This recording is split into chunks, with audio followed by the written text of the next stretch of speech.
오늘 시간에는 영적인 진을 치라는 제목으로 하나님 말씀 증거하도록 하겠습니다. 지난 시간부터 금요예배 설교를 통해서 민수기 강해 설교를 하고 있습니다. 민수기는 왜 이름이 민수기일까요? 백성민, 숫자 수, 그래서 백성들의 숫자를 세어서 기록했다라고 해서 민수기입니다. 영어로는 민수기를 넘버스라고 합니다. 자, 하나님의 백성들이 이제 머릿속으로 지도를 좀 그려보세요. 하나님의 백성들이 애굽에서 출애굽을 했습니다. 그리고 시내산까지 오는데 3개월이 걸렸습니다. 그리고 시내산에 왔을 때 하나님께서 성막을 만들라고 지시를 하십니다.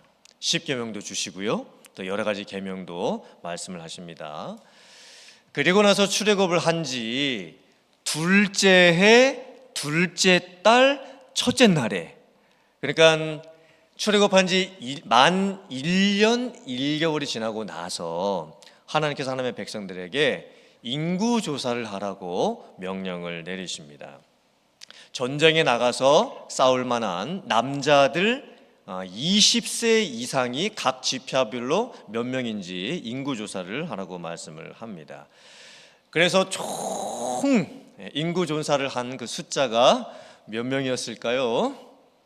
60만 3,550명이었습니다.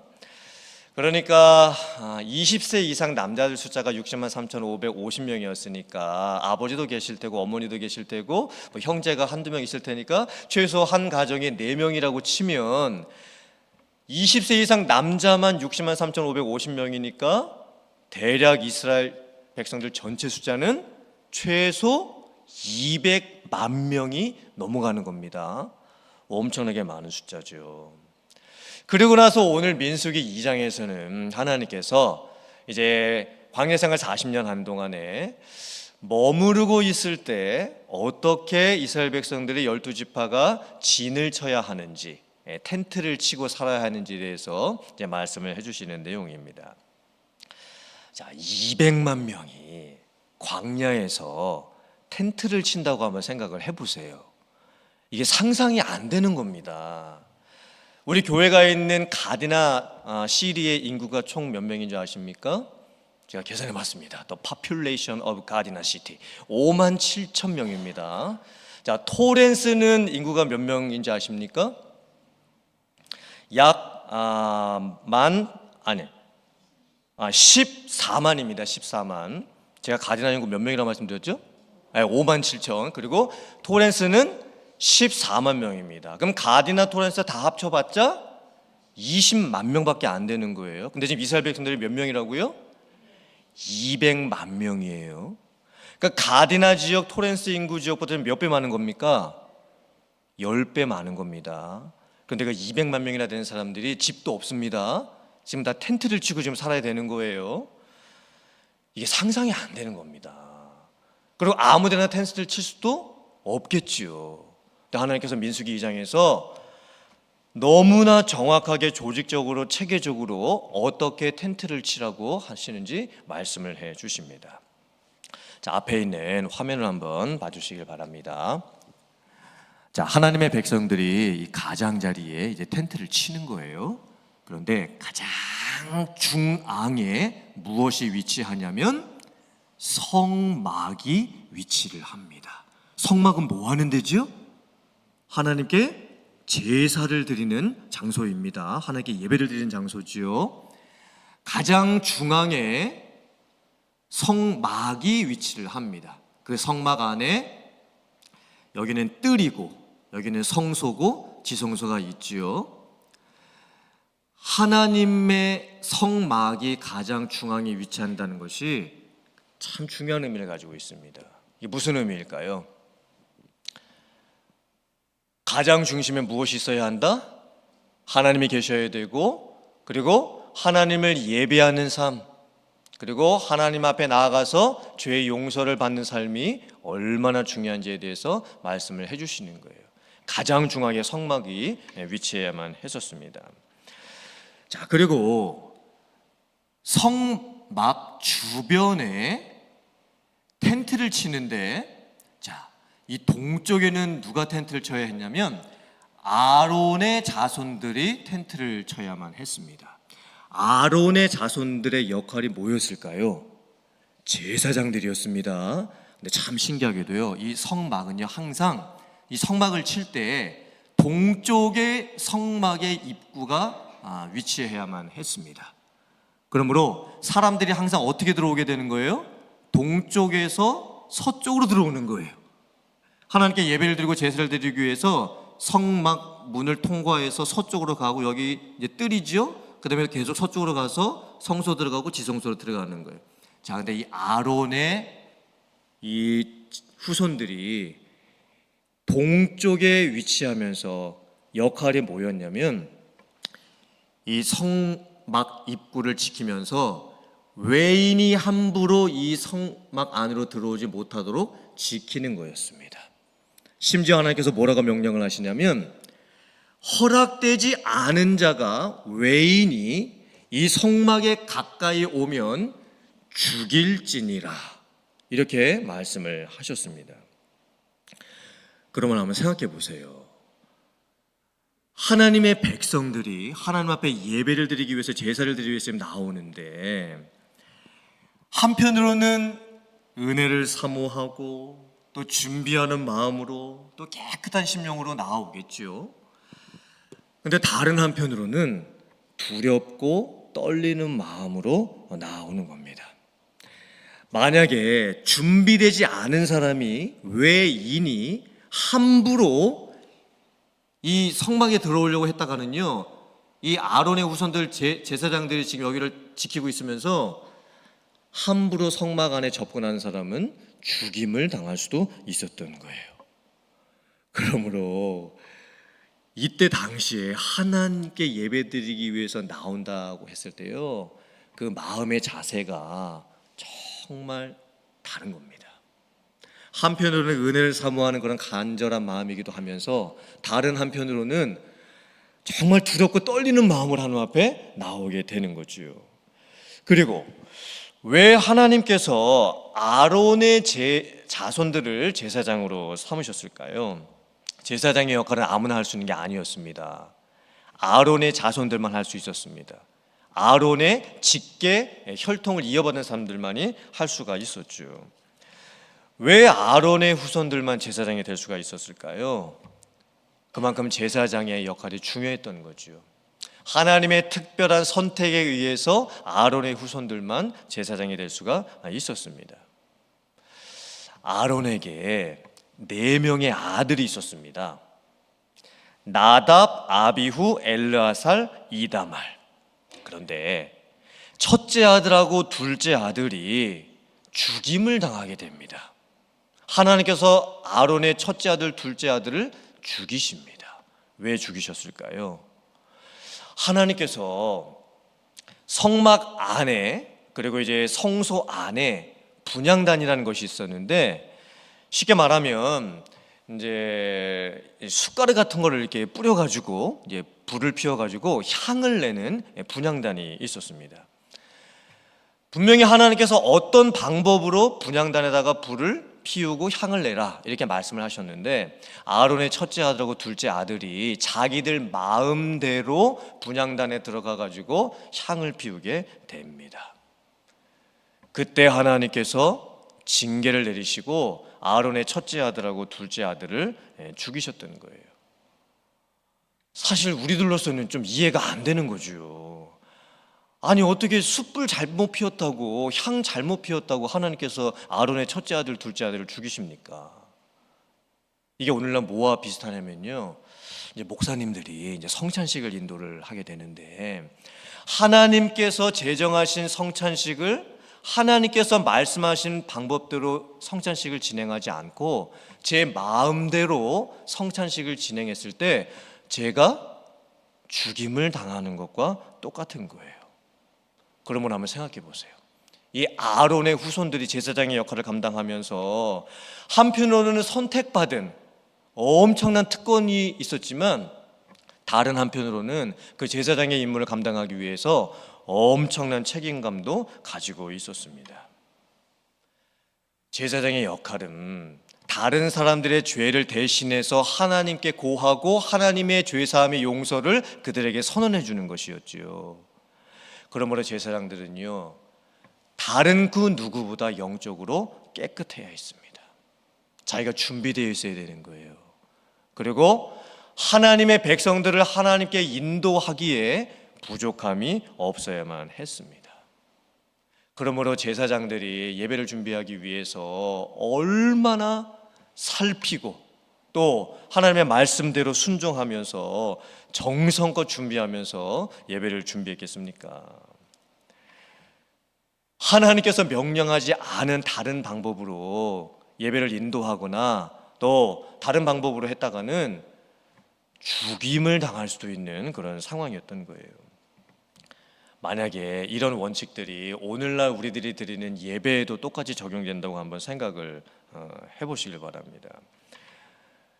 예배를 드리러 나올 때 마음 자세가 다를 수밖에 없겠죠. 오늘날 우리는 너무 준비되지 않은 마음으로 예배에 나와서 또 하나님 앞에 좀 부끄럽고 또 죄가 있는 그런 것을 다 가지고 나오고 하는 모습들이 사실 너무나 많이 있습니다. 하나님 앞에 나올 때에 한편으로는 예배의 은혜와 사모함을 가지고 있으면서 또 다른 한편으로 두렵고 떨리는 마음으로 나오는 것, 이게 성막에 담겨져 있는, 그리고 이 아론의 후손들, 이 제사장들에게 주셨던 말씀의 의미인 겁니다. 자, 그 다음에 앞에 있는 화면 한번 다시 한번 보시면요, 자, 그리고 이제 남쪽과 서쪽과 이 북쪽에는 레위에게 세 아들이 있었습니다. 이 레위의 세 아들들이 이 남쪽, 서쪽, 이 북쪽에 이제 위치를 하게 되는 거예요. 제가 이 레위 지파의 역할에 대해서는 다음 시간에 자세하게 말씀을 드리도록 하겠습니다. 오늘 간단하게만 말씀드리냐면 이 레위 지파의 역할이 무엇이냐면요, 지금 성막과 일반 지파들 사이에 위치를 하고 있습니다. 즉 레위인들은요, 이 성막에 대한 봉사를 하는 사람들이었거든요. 이 성막에 대한 제사를 돕고 성막에 있었던 여러 가지 물건들을 관리하는 역할을 가지고 있었습니다. 그리고 성막과 하나님의 백성들 중간에 있으면서 이 중간 역할을 감당을 했던 거예요. 중보의 역할을 감당을 했습니다. 자, 그 다음에 이제 가장 바깥 지역에 12지파가 진을 치게 되는데, 동서남북에 각각 3개 지파씩 진을 쳐야만 했습니다. 그런데 여기에도 질서가 있고 어떤 원칙이 있었습니다. 하나님께서 어떤 기준을 가지고 동서남북 3개 지파씩 이렇게 배치를 시키셨을까요? 자, 다음 한번 봐주시기 바랍니다. 이스라엘 백성들 전체 인구조사를 했을 때 60만 3,550명이었는데 12지파가 나옵니다. 가장 인구 숫자가 작은 지파가 어디였냐면 므낫세 지파였습니다. 3만 2,200명밖에 안 됩니다. 가장 인구가 많은 지파가 어느 지파였냐면 유다 지파였습니다. 인구가 7만 4,600명입니다. 그러므로 가장 작은 므낫세 지파보다 이 유다 지파가 거의 배나 많은 거예요. 어떤 지파는 3만 몇 명, 어떤 지파는 6만 몇 명, 7만 몇 명 이렇게 있습니다. 그러면 상식적으로 생각했을 때 동서남북 각각 3개 지파씩 배치를 하려면 여러분들이시라면 어떻게 하시겠습니까? 작은 지파는 큰 지파랑 같이 합쳐주면서 동서남북에 있는 그 각각 3개의 지파들의 인구 숫자가 다 거의 다 비슷하게 맞춰주려고 하겠지요. 그게 상식적인 방법입니다. 그런데 하나님의 방법은 달랐습니다. 이 동서남북에 3개 지파씩 그 숫자를 합치면 가장 동쪽에 있는 3개 지파는요 18만 6,400명입니다. 오늘 본문에도 나왔죠. 그리고 서쪽에 있는 그 3개 지파의 합은요 10만 8,100명밖에 안 됩니다. 그러므로 2배 차이 나는 거예요. 거의 동쪽에 있는 3개 지파 합보다 이 서쪽에 있는 이 세계지파의 합이 거의 배입니다. 배. 그리고 북쪽에 있는 세계지파 합이 15만 7,600명, 남쪽에 있는 세계지파 합이 15만 1,450명입니다. 자, 보세요. 인간적인 관점으로 보면 불평이 나올 수밖에 없는 구조입니다. 즉, 왜 누구한테는 사람을 많이 붙여주고 왜 누구한테는 사람을 적게 붙여주느냐, 왜 어디에는 사람을 많이 붙여주고 왜 어디에는 적게 붙여주느냐, 이 성막 배치 구조를 보면요, 동서남북을 보면 상식적으로 불평이 나올 수밖에 없습니다. 그렇다면 하나님께서는 왜 이렇게 하셨을까요? 지금 하나님의 백성들이 왜 우리 세계지파는 이렇게 작게 주시고 왜 저 세계지파는 저렇게 많이 주시냐, 왜 차별되고 하시냐, 이렇게밖에 불평이 나올 수밖에 없는 상황인 거예요. 하나님이 왜 저렇게 하셨을까요? 하나님이 가지고 계셨던 목적과 계획과 뜻이 있었습니다. 하나님이 가지고 계시던 원칙이 있었습니다. 그 원칙이 뭐였을까요? 한번 짐작해 보세요. 하나님의 원칙은 뭐였을까? 불평이 나올 거 뻔히 알면서 왜 하나님은 저렇게 하셨을까? 자, 제가 힌트를 드릴게요. 그 힌트는요, 야곱의 아들들의 가계도에 있습니다. 자, 화면 한번 잘 보세요. 야곱의 아들들이 총 몇 명이죠? 12명입니다. 자, 그리고 야곱에게 두 아내가 있었습니다. 첫째 아내는 레아였고 둘째 아내는 라헬이었습니다. 그리고 레아에게 몸종이 있었는데 실바였고 라헬에게 몸종이 있었는데 빌하였습니다. 그리고 이제 12아들이 어떻게 태어나냐면, 사실 이 순서는요, 위에서부터 아래까지 태어난 순서가 아닙니다. 태어난 순서대로 하냐면 저는 어떻게 외우냐면 르실의 유, 단납, 깐나나기 이스요베, 이게 야곱의 12아들들 이름 외우는 방법이에요. 뭐라고요? 르실의 유, 단납, 깐나나기 이스요베. 잘 보세요. 하나님께서 첫째 아내 레아를 통해서 르실의 유, 르우벤, 시몬, 레위, 유다 네 아들을 주십니다. 그런데 하나님께서 야곱이 가장 사랑했던 아내 라헬에게는 태를 닫아버리십니다. 하나님이 자식을 주지 않으시는 거예요. 그래서 라헬이 어떻게 할까요? 자기의 몸종 빌하를 통해서 자녀를 낳게 되는데 그 두 자녀가 바로 단, 납달리입니다. 그랬더니 이번에는 레아가 자기의 여종 실바를 통해서 또 두 아들을 낳게 됩니다. 그 두 아들이 갓과 아셀입니다.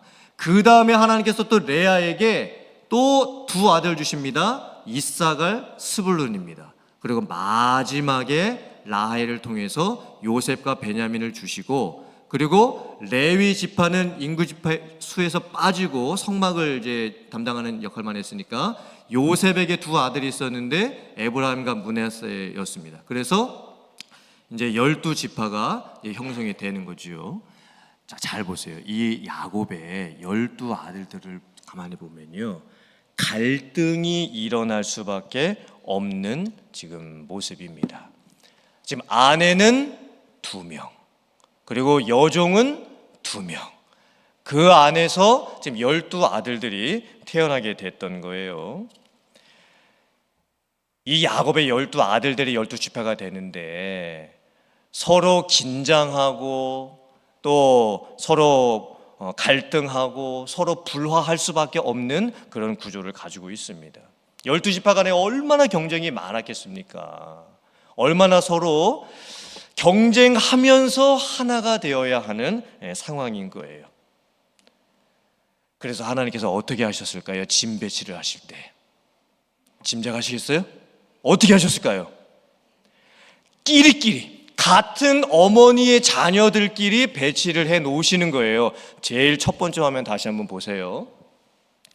자, 여기 보시면요, 르시, 그 다음에 레유, 그 다음에 이스, 요 유다, 이삭을, 스불론이 다 같은 어머니 자녀들입니다. 여기 르우벤과 시몬도 같은 어머니 자녀들이죠. 이제 갓과 아셀만 이제 흩어졌고요. 단과 납달리도 같은 어머니 자손들입니다. 베냐민과 므낫세와 에브라임도 같은 어머니의 자손들인 거예요.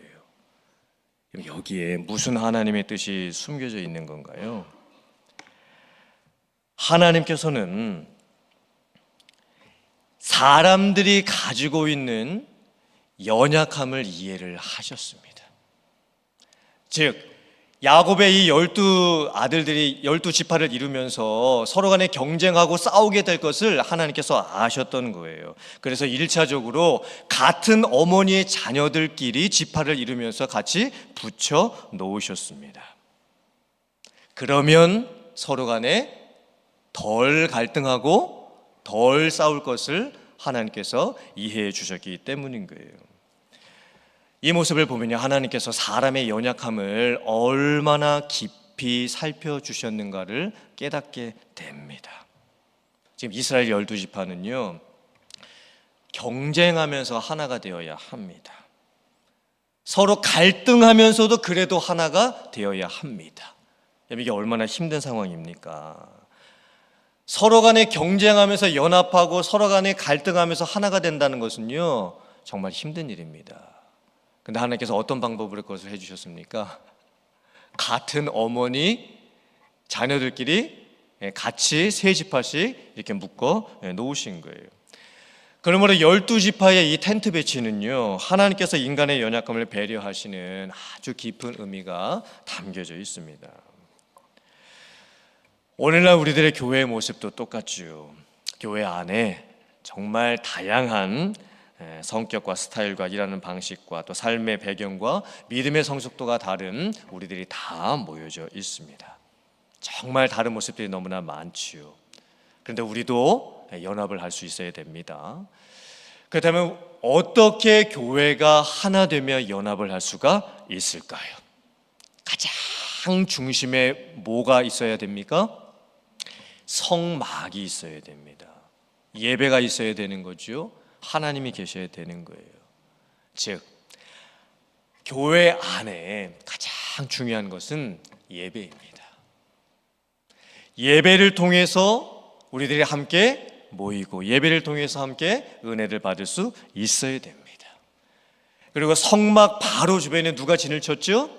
아론의 후손들이었던 제사장들과 레위인들이 동서남북 진을 쳤습니다. 오늘날 교회에도 이 교회를 섬기시는 분들의 헌신과 중재가 너무나 중요하죠. 교역자들의 역할도 중요하고 또 교회에서 중간 역할을 맡고 있는 영적인 리더들의 역할이 참 중요한 겁니다. 그리고 일반 백성들이 텐트를 쳤는데 서로 갈등 요소가 참 많이 있을 수 있었지만 하나가 되어야 한다는 사명이 있었습니다. 그리고 하나님의 만들어주신 저 말씀에 순종하면서 이제 광야 생활 40년 하는 동안에 머물러 있을 때에는 저렇게 진을 치게 되었던 거예요. 그러면 오늘 말씀을 저희들이 다시 한번 잘 깨닫기를 원합니다. 여러분들의 삶의 중심에 하나님이 계실 수 있기를 주님의 이름으로 축원합니다. 우리 교회의 중심에 예배가 있고 말씀이 있고 기도가 될 수 있는 교회가 될 수 있기를 주님의 이름으로 축복합니다. 그리고 저나 또 여러분들께서 특별히 리더가 되신 분들은 그 리더의 역할이 얼마나 중요한지를 깨닫게 되기를 원합니다. 선택받았기 때문에 우리에게는 특권이 있습니다. 다른 한편으로 우리에게는 교회를 돌봐야 하는 책임감도 있습니다. 그러므로 영적인 리더들이 바로 서게 됐을 때 하나님께서 그 교회를 든든하게 세워가실 줄 믿습니다. 그리고 교회 안에는 다 다릅니다. 모든 것이 다 다른 저희들이 모여 있습니다. 하지만 우리는 하나 될 수 있고 또 하나가 되어야만 합니다. 예배와 말씀과 기도를 통해서 하나가 될 수 있는 여러분들 되시기를 주님의 이름으로 축원합니다. 영적인 진을 여러분의 개인의 삶에도 하나님의 말씀을 중심으로 잘 치시고 또 교회에도 하나님께서 하나 되게 원하시는 영적인 진을 잘 침으로 말미암아 하나님께서 만들어 가시는 귀한 여러분의 삶과 우리 교회가 될 수 있기를 주님의 이름으로 축원합니다. 아멘.